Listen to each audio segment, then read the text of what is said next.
जय हिंद साथियों, स्वागत है आप सभी का एक बार फिर से पंचायत असिस्टेंट करण प्लेटफॉर्म पर। साथियों, यूपीपी री एग्ज़ाम, बीपीएससी 3.0 री एग्ज़ाम और भविष्य में आने वाले हिंदी से जो भी रिलेटेड एग्ज़ाम होंगे उन सभी एग्ज़ामों को ध्यान में रखते हुए विगत वर्षों में अभी तक जो हिंदी के क्वेश्चन आए हैं एग्ज़ाम में, उन सभी क्वेश्चनों को एक श्रृंखला के माध्यम से आप सभी के समक्ष पेश कर रहे हैं।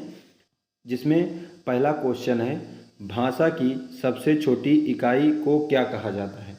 साथियों, मैंने पहले ही बताया कि जो विगत वर्षों में पूछे गए हैं उन सभी क्वेश्चनों को रखा है, तो आप देख भी सकते हैं। हाई कोर्ट में, एआरओ में पूछा गया, वीडियो एग्जाम में पूछा गया, यूपीएसआई, यूपीपी और छत्तीसगढ़ पीएससी प्री और कनिष्ठ सहायक में क्वेश्चन पूछा गया है कि भाषा की सबसे छोटी इकाई को क्या कहा जाता है। तो इसका जो सही आंसर होगा साथियों वर्ड। वर्ड जो है भाषा की सबसे छोटी इकाई है। नेक्स्ट क्वेश्चन है, भाषा की सार्थक लघुत्तम इकाई किसे माना जाता है। तो इसका जो सही आंसर होगा वो होगा शब्द। अगर एक क्वेश्चन और बनता है हिंदी में इसी से रिलेटेड कि उच्चारण की दृष्टि से भाषा की लघुत्तम इकाई किसे माना जाता है, तो उसका आंसर होगा दोस्तों ध्वनि। जो अगला क्वेश्चन इसी से रिलेटेड है ही। पूछा गया है कि भाषा की मूल इकाई किसे कहते हैं, या ये क्वेश्चन ऐसे भी बनता है कि उच्चारण की दृष्टि से भाषा की मूल इकाई क्या है। तो इसका जो सही आंसर होगा दोस्तों वो होगा ध्वनि। ध्वनि जो है भाषा की मूल इकाई है। नेक्स्ट क्वेश्चन है दोस्तों, वर्णों के कितने भेद होते हैं, या वर्ण के कितने भेद हैं। तो इसका जो सही आंसर होगा साथियों 2 होगा। 2 कैसे हैं, एक होता है स्वर और दूसरा होता है व्यंजन। व्यंजन 2 है साथियों, स्वर और व्यंजन वर्णों के भेद होते हैं। अगला क्वेश्चन है, हिंदी भाषा की कुल वर्ण लिपियाँ कितनी हैं। पूछा गया है हिंदी भाषा में कुल वर्ण लिपियाँ कितनी हैं। तो इसका जो सही आंसर होगा साथियों वो होगा ऑप्शन सी, 52 जो हैं हिंदी भाषा की कुल वर्ण लिपियाँ हैं, जिसमें 11 स्वर होते हैं। नेक्स्ट क्वेश्चन है, लिपि चिन्हों के क्रमबद्ध समूह को क्या कहा जाता है, या लिपि चिन्हों के क्रमबद्ध समूह को क्या कहते हैं। साथियों देखिए, क्वेश्चन किस किस एग्जाम में आया है। UP triple SC junior assistant री एग्जाम में पूछा गया है, और यूपीपी कांस्टेबल 2018 सेकेंड शिफ्ट में भी पूछा गया है। इसीलिए मैं बोलता हूं कि ये जो क्वेश्चन है वो आने वाले यूपीपी और बीपीएससी 3.0 के लिए बहुत ज़्यादा इम्पोर्टेंट है। तो इसका जो सही आंसर होगा दोस्तों वो होगा वर्णमाला। लिपि चिन्हों के क्रमबद्ध समूह को, या पूछा जाता है वर्णों के व्यवस्थित समूह को क्या कहा जाता है, तो उसको कहा जाता है वर्णमाला। नेक्स्ट क्वेश्चन है, कौन स्वर नहीं है। पूछा गया है इसमें कौन स्वर नहीं है। तो आ, ए और उ जो ये हैं ये स्वर हैं, लेकिन जो इसमें बा दिया हुआ है साथियों, ये बा स्वर ना होकर ये व्यंजन है। नेक्स्ट क्वेश्चन है, इनमें से री क्या है। पूछा गया है इनमें से री क्या है। तो ऑप्शन भी देखिए इसमें कैसे कैसे रखे गए हैं। व्यंजन है, संयुक्त है, दोनों है पूछा गया है। लेकिन जो इसका सही आंसर होगा वो होगा साथियों स्वर। स्वर जो है री है। नेक्स्ट क्वेश्चन है आप सभी के समक्ष, इनमें से किस शब्द में री की मात्रा का उपयोग हुआ है। साथियों ऐसा क्वेश्चन अगर एग्जाम में आए तो आंख मूंद कर सभी टिक मार दें। तो कुछ ऐसा ही क्वेश्चन था ये, जो यूपीएसआई में पूछा गया था 2021 में सेकंड शिफ्ट में। जो इसका सही आंसर होगा वृष्टि। वृष्टि में ये जो नीचे लगा हुआ है ये आपका री की मात्रा है। नेक्स्ट क्वेश्चन है 10 नंबर में पूछा गया है, जिनका उच्चारण स्वतंत्र रूप से होता है और जो व्यंजन के उच्चारण में सहायक होते हैं उसे क्या कहते हैं। पूछा गया है कि जो व्यंजन के उच्चारण में सहायक होते हैं उनको क्या कहा जाता है। तो उनको दोस्तों स्वर कहा जाता है। स्वर जो होते हैं ये स्वतंत्र रूप से बोले जाते हैं और ये व्यंजनों के उच्चारण में भी सहायक होते हैं। नेक्स्ट क्वेश्चन है 11 नंबर, 11 नंबर पूछा गया स्वरों की संख्या कितनी है। अभी मैंने दोस्तों आपको एक क्वेश्चन में पीछे बताया भी है स्वरों की संख्या कितनी होती है। तो इसका जो राइट आंसर होगा साथियों वो होगा 11। 11 जो है स्वरों की संख्या होती है। नेक्स्ट क्वेश्चन है 12 नंबर कि स्वरों का उच्चारण कैसे होता है, या स्वरों का उच्चारण डैश डैश डैश। ऑप्शन इसमें दिए गए हैं। व्यंजनों की सहायता से होता है, अनुस्वार की सहायता से होता है, अनुनासिक की सहायता से होता है, बिना किसी की सहायता से होता है। ये पूछा गया है दोस्तों एग्जाम में, यूपीएसआई में पूछा गया है और UP triple S C JA backlog में पूछा गया है।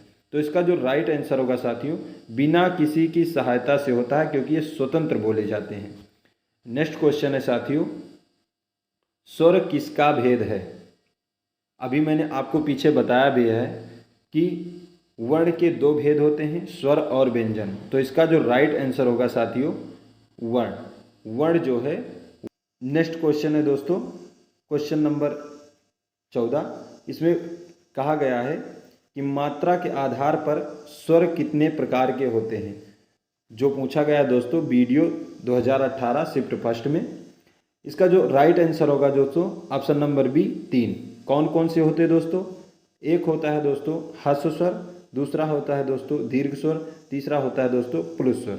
ह्रस्व स्वर में 4 स्वर आते हैं, दीर्घ स्वर में 7 स्वर आते हैं, उसके बाद प्लुत स्वर में जो दीर्घ स्वर से भी अधिक समय में बोला जाता है उसे ही प्लुत स्वर कहते हैं। नेक्स्ट क्वेश्चन है साथियों क्वेश्चन नंबर 15। ह्रस्व दीर्घ और प्लुत किसके प्रकार हैं। साथियों अभी मैंने ऊपर जस्ट बताया है कि ह्रस्व दीर्घ प्लुत किसके प्रकार हैं। तो इसका जो सही आंसर होगा दोस्तों इसका सही आंसर होगा स्वर के। ऑप्शन नंबर सी इसमें राइट है। नेक्स्ट क्वेश्चन है क्वेश्चन नंबर 16। किस समूह में सभी स्वर दीर्घ हैं।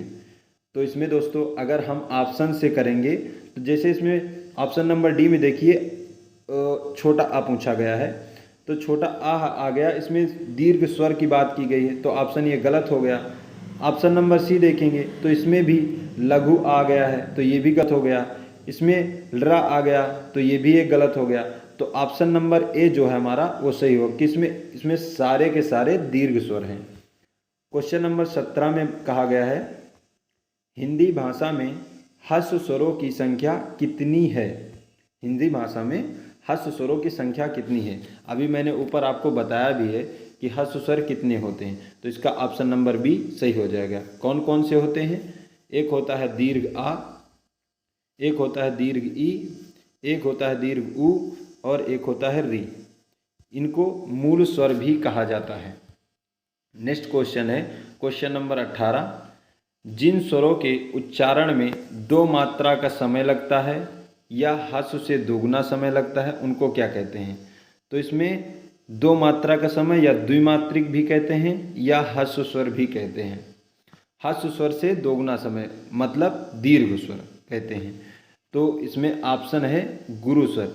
तो दोस्तों जो दीर्घ स्वर होता है उसको गुरु स्वर भी कहते हैं, दीर्घ स्वर भी कहते हैं, उसके बाद द्विमात्रिक स्वर भी कहते हैं।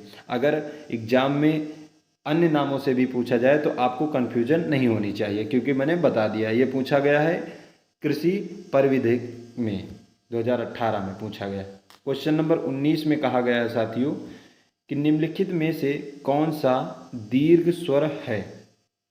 तो आपको ऑप्शन दिए गए हैं इसमें से कौन सा दीर्घ स्वर है। यहाँ दोस्तों एक मिस्टेक हुई है, एग्जाम में ऐसा पूछना था कि इनमें से कौन सा विजातीय दीर्घ स्वर है, क्योंकि दोस्तों जो दीर्घ आ है ये भी दीर्घ स्वर है। तो यहाँ पर ये सजातीय दीर्घ स्वर है, लेकिन जो आयोग ने इसका आंसर माना है ऑप्शन नंबर डी ओ को माना है। तो यहाँ पर होना चाहिए विजातीय दीर्घ स्वर। क्वेश्चन नंबर 20 में पूछा गया है साथियों कि निम्नलिखित में से कौन सा स्वर नहीं है। अब इसमें पूछा गया है कौन सा संयुक्त स्वर नहीं है। तो संयुक्त स्वर की बात आ गई है, तो संयुक्त स्वर इसमें दोस्तों कौन सा नहीं है। तो उ जो है ये संयुक्त स्वर नहीं है, क्योंकि ये दीर्घ स्वर है।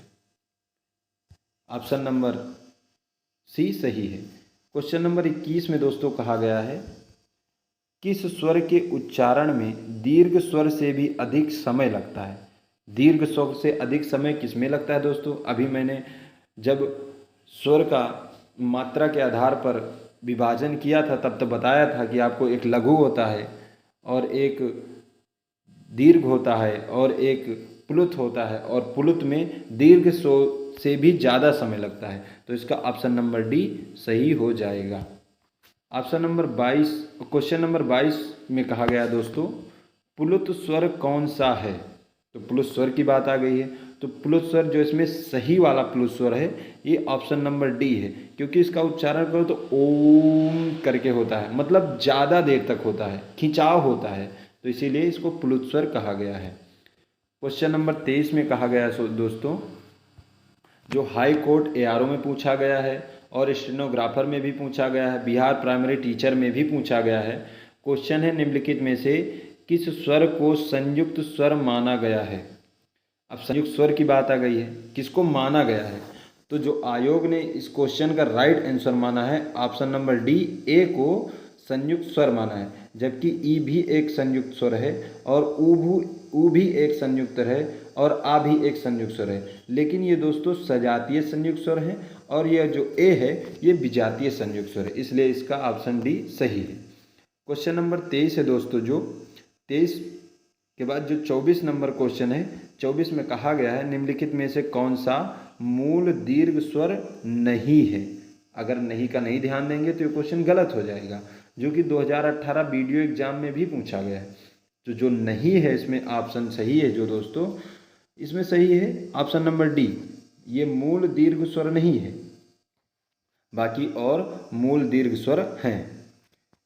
क्वेश्चन नंबर 25 जो इस एपिसोड का लास्ट क्वेश्चन है, क्वेश्चन नंबर 25 में पूछा गया है, इनमें से समरस स्वर कौन सा है? तो समरस स्वर की बात आ गई दोस्तों। अगले वीडियो में आपको समृत किसे कहते हैं, विव्रत किसे कहते हैं, अर्ध समृत किसे कहते हैं, अर्ध विव्रत कहते हैं, इन सभी को अच्छे से डिफाइन करूंगा। अभी इसका आप आंसर जान लीजिए, जो आशाराम पद्धति पीजीटी में और यूपीएसआई 2021 में पूछा भी गया है। जो इसका राइट आंसर होगा ऑप्शन नंबर बी, जो समरस स्वर है।